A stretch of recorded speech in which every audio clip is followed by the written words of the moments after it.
Going to launch into our Tech Chat series. These are one-on-one entrepreneur tech chats.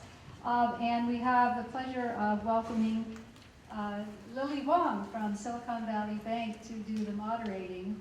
And she's going to be interviewing first Toby Rush, the CEO and founder of EyeVerify. And EyeVerify, one of the things that unites all of these companies that we're going to feature next is that they all have China corporate money. So EyeVerify has investment from Qihoo 360. We'll get to hear about that. And Lilly's going to come up here on stage and interview Toby Rush, the CEO and founder of EyeVerify. So let's welcome them to the stage.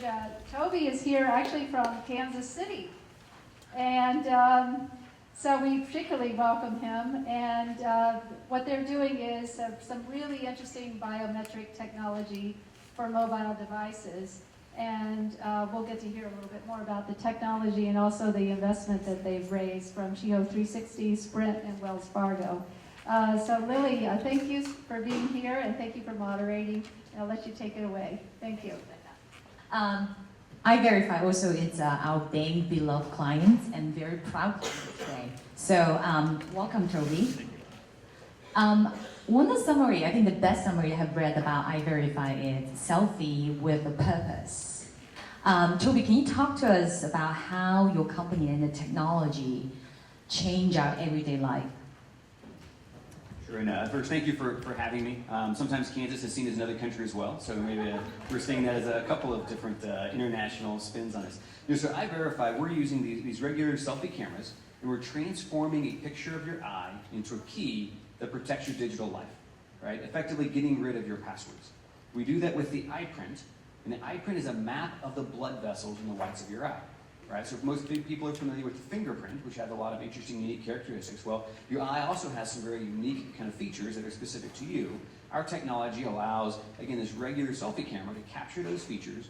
We transform that literally into a key that's equivalent to a 50-character complex password to log you into anything from logging into your phone, to your banking app, to a password manager, to any other application that might be on your phone. We're really answering a very simple question of who's holding the phone. When we can answer that really simple question, your phone can act far more powerfully on your device, and thus kind of making your life simpler, making it safer, making it more secure, letting technology work more on your behalf, making sure it's kind of convenient and secure at the same time. Well, you talk about password. Well, we deal with password every day, not just in the finance sector.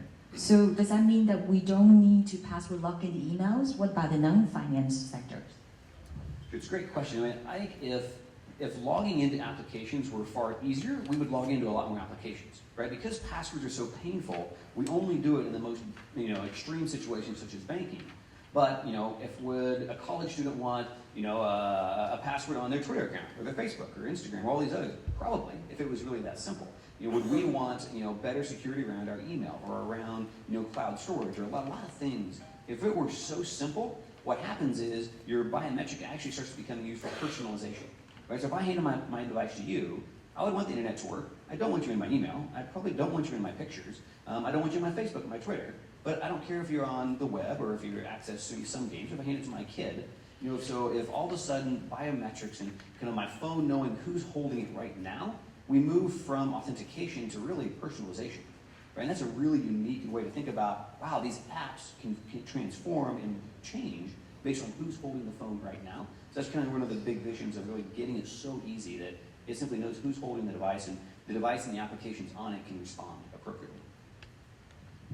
So the parent control is going to disappear. Yeah. I have a 2-year-old kid, so I think about the question all the time. And I saw that the company just signed a partnership deal with ZTE.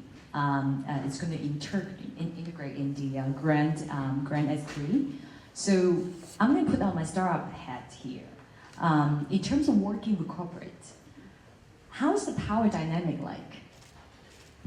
So as you mentioned, we're fortunate. We're launching a phone with ZTE. So ZTE is one of the global top 10 smartphone manufacturers, right? So when we are out in the industry and people are asking kind of, how do we trust this new biometric? How do you give credibility? How do we know people will like it and trust it? we found pretty consistently there are two groups of people they look to. One is the OEM, right? So do folks like ZTE or Samsung, who's also one of our investors, do they trust it and actually deploy it on the device, as well as banks, right? So Wells Fargo is both a customer and an investor. We have a number of other banks that are using the technology as well. And you're right, it is challenging. So when we're a small company, especially over in China, when they're massive companies, right? So it's hard to appreciate the scale when we say big company in US, what a big company in China is. Qihoo is an example, 400, 500 million mobile users. But in context, that is more than 100% penetration of our country, right? We have 325, 350 million. Their mobile user base is more than our entire country. Right? So big is a totally different scale of relativity. And it is challenging. You really have to stick to your guns on, what is your value proposition? How does that work? You have to think in scale very, very differently. They also expect you to move incredibly fast, especially the OEMs. They say, hey, let's do this, and can we start that yesterday? And can I have people over here right away? So you've really got to learn to say no, right? You have something I just can't do. I love the idea, but no. And you say no 10 times, and literally my VP of sales, we have this joke, like, how many times have you said no?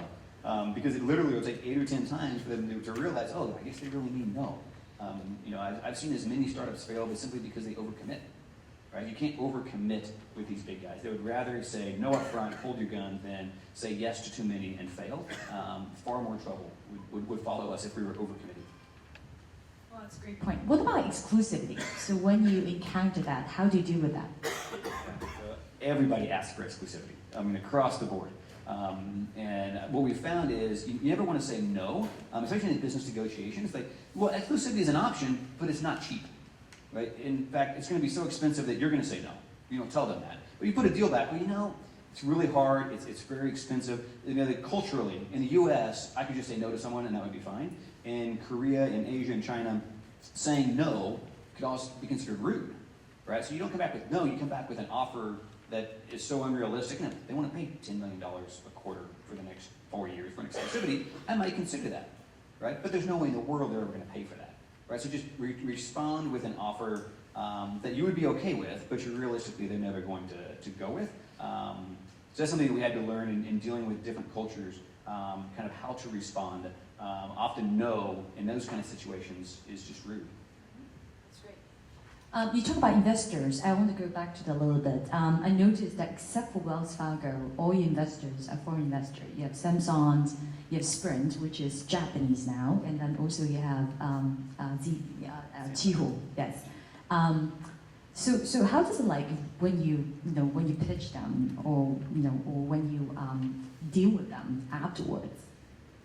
Sure. So yeah, my last round was actually interesting. We had investors from China, Korea, California, and Kansas, right? And there's a very random, unique, but we never approached any of them for investment. They were all customers, they were partners. So it was a very natural situation. And dealing with strategics, it's hard to go to a strategic and say, hi, my name's Toby Rush, I have EyeVerify, do you want to invest? Right? That's a very unnatural conversation. But to approach them and say, hey, I got this interesting product, here's where we think it would be aligned, here's the strategic fit. And then if you also happen to be raising a round, that's great, but you can't lead with that. I have not found it being very successful to lead with, I want to raise money, are you interested? It's, hey, here's my product and here's how it fits.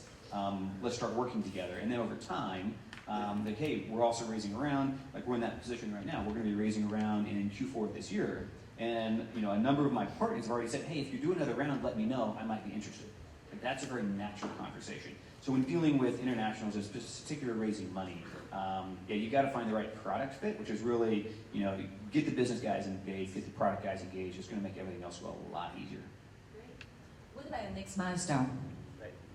So when we think about kind of what's super hot right now, I'm actually going to quote Tim Cook in one of his recent speeches. He said, 2015 is the year of Apple Pay. Right? So when Tim Cook says this is the year of Apple Pay, it's about mobile money. Samsung just recently acquired a company called Loop Pay. They're coming out with the Samsung Pay, Samsung Wallet. You've got a massive, Google just bought a group called SoftCard, which is a mobile wallet that the carriers used to have. Now it's over at Google. So mobile money is becoming very much just a massive flashpoint for mobile devices. And thank you to Apple, they put biometrics at the center of that. right? So people's perception of, I'm going to do mobile money, whether I'm logging in my bank account, I'm making a payment in retail, I'm simply buying something on my phone, there's an expectation that biometrics are at the center of that. So we're going to continue to work heavily with OEMs and banks to make sure we are going to win the eye-based modality. So there's going to be 2 biometric modes that are going to win on devices: fingers, because we touch our devices, and eyes, because we look at our devices. We're going to win the eye-based modality, and in particular with banks and OEMs. Anyone have any questions? Lily's been a great moderator, so if there are any other questions that she didn't cover, I can't imagine, but if there are. Anybody? Okay, Stanley, you want to ask a question? How do you find yourself specifically from Midwest, certainly dealing with culture, which is a little bit different in both China and working from the south to the north and into Korea? How do you find that a little bit different given the time frame? That's an excellent question. So, we were able to be fortunate. My VP of sales had worked with a business development group out of China called ADG. The Alliance Development Group. In fact, David Sullivan is back here even today. So we leverage them for all of our sales and business development. It would be impossible for me to go figure out China on my own. The language barrier, the culture barrier, they're so different. So they represent, 20, 30 different technology companies at a time, working with internet companies, working with telcos, working with the OEMs. So they really, we call it the Chinglish chamber, Chinese English. So we often run into the Chinglish chamber, and so they basically help us navigate a lot of that. Even a simple one of, in the U.S., if I'm dealing with a new partner, contract negotiation kind of happens kind of alongside the business development. But in China, it was very different. They kept pushing off the contract. And guys, where's the contract at? We need the terms, we need this figured out. Why are we continuing to wait? And ADG, Alliance Development Group's like, Toby, this is not the way they do it in China. They want to see the person, they want a handshake, they want to feel comfortable with you as a person. The contract will come. If you try to push that, they're going to feel like, what's wrong? Why are you so nervous that you have to have a contract in place before I get to know you? Right? So that kind of contact you just can't get when you don't live in the culture. So having someone like ADG or someone else that helps kind of navigate that, even with the Qihoo investment, right? So ADG was really critical, and a lot of the things that were important to Qihoo didn't make sense to me. I've raised 6 or 7 rounds across a couple of different companies, and they were asking me about things that just one was they wanted to make sure that a lot of things around the entrepreneur themselves, which was really not being able to sell stock or not being able to do this or do that. And I'm like, this is really weird. I've never had an investor to ask me to do these things. And well, that's because in China it's just very different. The CEO is seen as so critical. They're going to ask for you to commit to a lot of these things. And so with that kind of guidance, it made sense. Okay, I get it. But without that, it would be, it's the Chinglish chamber. So you have several of your partners right here in this room. Silicon Valley Bank, you're banking with Silicon Valley Bank, and David Sullivan. Where are you, David? David his consultant who helped him enter China. And Mike Liao with Qihoo. And yes, Mike from Qihoo is here as well. Okay, well, great. Thank you. Okay, thank you so much.